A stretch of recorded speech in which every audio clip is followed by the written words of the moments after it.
Lorenzo se promenait dans la forêt avec ses amis. Il avait décidé de marcher plus loin, plus longtemps que d'habitude, pour découvrir des lieux inconnus. Les forêts qu'il traversait, à présent, il ne les connaissait pas. Elles devenaient de plus en plus sombres. De grands arbres noirs, aux troncs noueux, aux branches biscornues se dressaient partout. De gros champignons verdâtres poussaient en rond.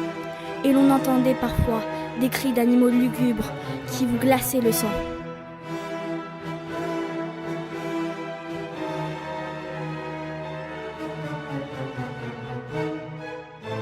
Soudain, les amis croisèrent sur leur chemin un vaste portique de pierre plein de ronces. Des inscriptions inconnues y étaient gravées.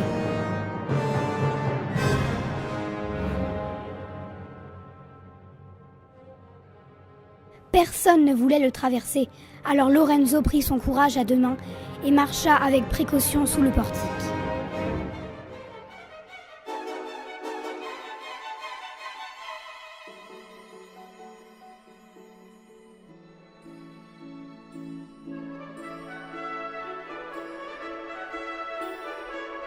Brusquement, alors qu'il passait de l'autre côté, il se retrouva seul.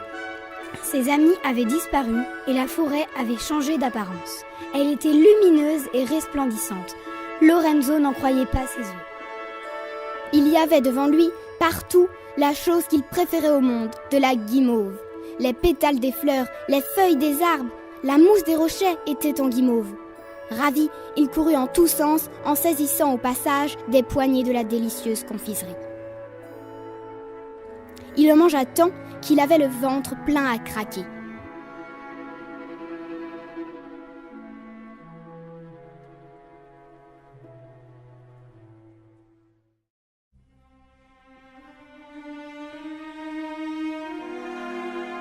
Mais Lorenzo ne s'était pas aperçu que la forêt, peu à peu, se transformait. Au début très vaste, elle devenait plus étroite. Les arbres, tout doucement, se resserraient, alors que leurs troncs grossissaient. Des lianes tissaient comme des toiles d'araignée. Les rochers se dressaient, formant des pics, des murailles de plus en plus hautes. Lorenzo se sentit pris au piège. Il courut partout, mais il était bloqué.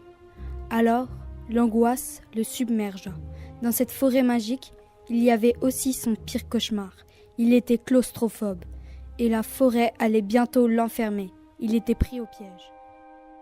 Lorsque les autres enfants, après avoir longtemps cherché, trouvèrent enfin Lorenzo étendu dans les bois, celui-ci ne respirait plus.